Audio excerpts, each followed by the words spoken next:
Hello guys, hello water sign, hello Pisces, Scorpio and Cancer. Welcome dito sa aking channel. Water sign, Pisces, Scorpio and Cancer. Ano bang messages, vibration, gabay, energy para sa inyong lahat? Lunes guys, so alamin natin kung anong messages. Okay. Eight of Spring. Okay guys, Pisces, Scorpio, and Cancer, ang nakikita natin dito is 8 of Spring. Okay, so 8 of Spring.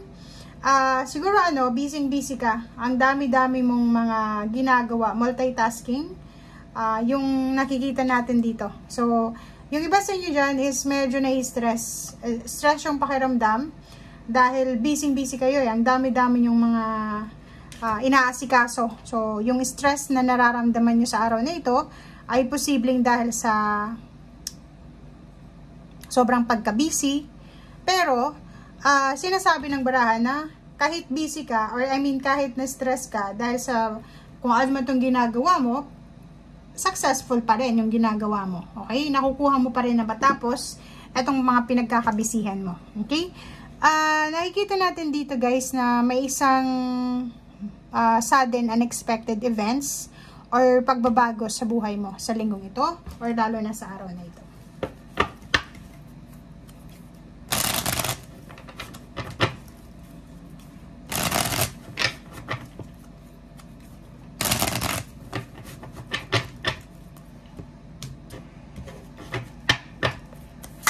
Kunin natin yung energy dito.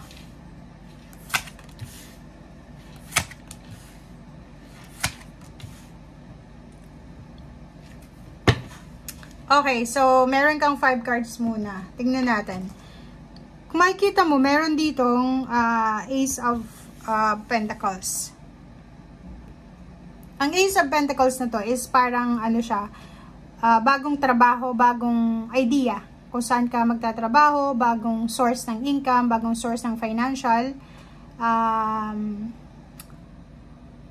Pwede nyo iba sa inyo dyan ay, kumbaga, nakapag-desisyon na lumipat sa isang trabaho, lumipat sa isang company, umalis, mag-travel kasi meron dito ang Chariot.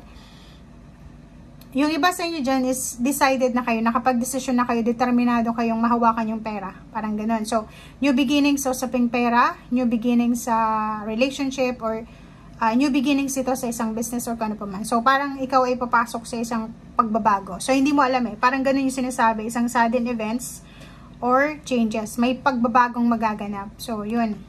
Nakikita natin, pwedeng today ay magta-travel ka, or pwedeng today ay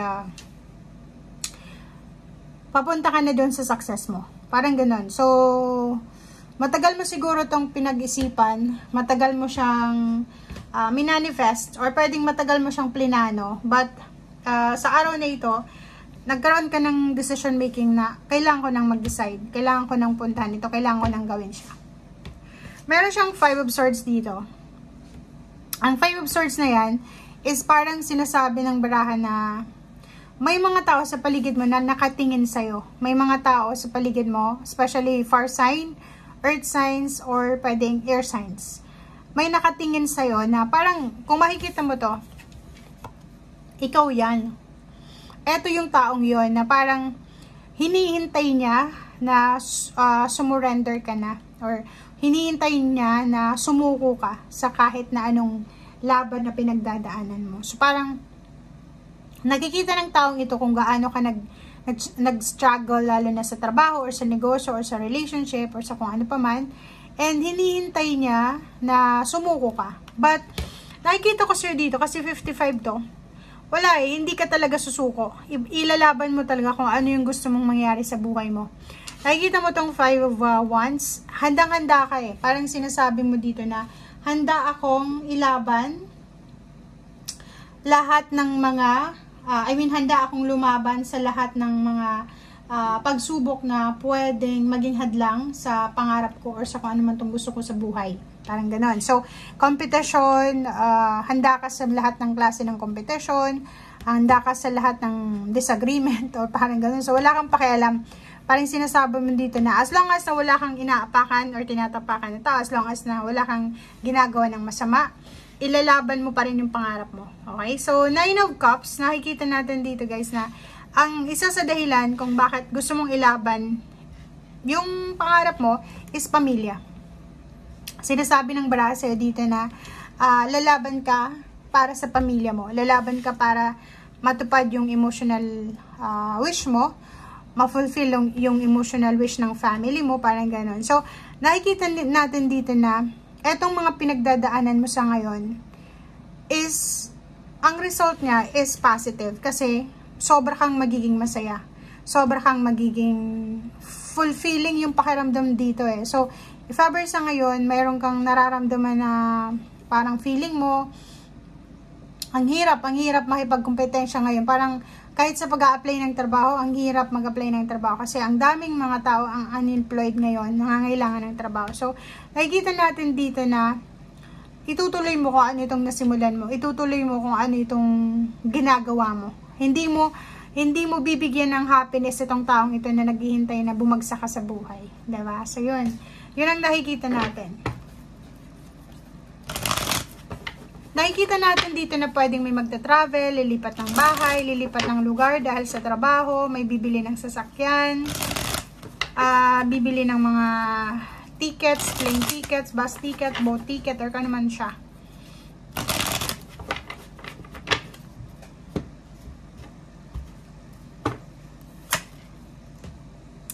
Okay, so sa ngayon, nakikita natin na sa araw na ito, marami kang gustong gawin, marami kang, like, yung iba gustong mag-travel, gustong umalis, mag-relocate, pwedeng pupunta ng abroad, or pupunta ng city para maghanap ng trabaho.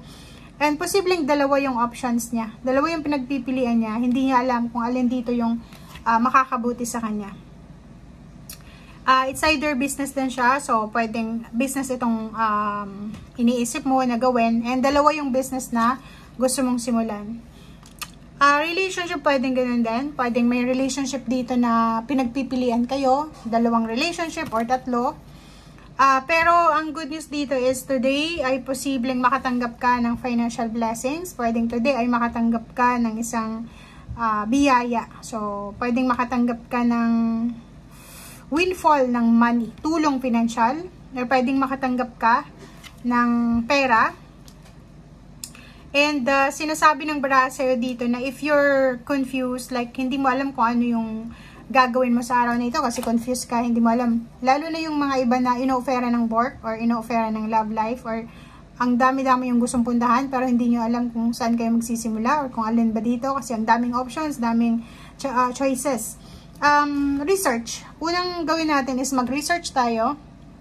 Gusto mong mag-abroad, gusto mong maghanap ng trabaho sa malayong lugar. I-research mo muna yung lugar na yon. Pangalawa, yung trabaho na papasukin mo. Hanapin mo yung tamang information. Hanapin mo yung tamang yung balita. Tamang information. Kasi parang kung nakikinig lang tayo sa isang tao, pwede tayong magkamali. Itong travel na to, sinasabi ng baraha na marami sa inyo dito na gustong lumipat sa ibang lugar pero hindi nyo alam kung saan. So, yun ang sinasabi ng baraha. Mag-research para hindi ka ma-confused. Alamin yung katotohanan, hanapin yung katotohanan para hindi ka ma-confused. Okay? Thank you guys. Bye!